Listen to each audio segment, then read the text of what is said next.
Hello everyone, welcome to my mini blog. তো আজকে ছিল জামাই ষষ্ঠী, তো সকাল সকাল স্নান সেরে নিয়েছি কারণ যাবো আজকে মায়ের সাথে পুজো দিতে। তো এই যে আমরা এখন বেরিয়েও পড়েছি, আর এই যে আমার মা সমস্ত কিছু জিনিসপত্র নিয়ে নিয়েছে পুজোর জন্য। তো এখান থেকে আমরা যাবো ঘোষরতলা। আর এই যে দেখো আমরা চলে এসেছি, এখানেই মা ষষ্ঠীর পুজো হচ্ছে, আমার মা বসেও গেছে পুজো দিতে।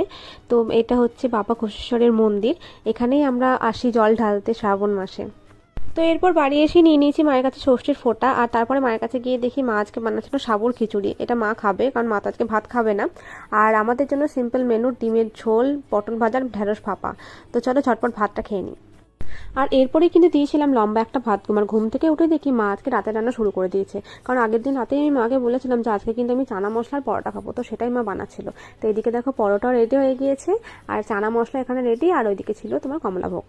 তো রান্নাবান্না যখন সব কমপ্লিট, তাই ভাবলাম দেরি করে লাভ নেই, ঝটপট করে খেতে বসে পড়ি। তো তোমরা কেমন জামাই ষষ্ঠী কাটালে অবশ্যই কিন্তু আমাকে কমেন্ট করে জানিও।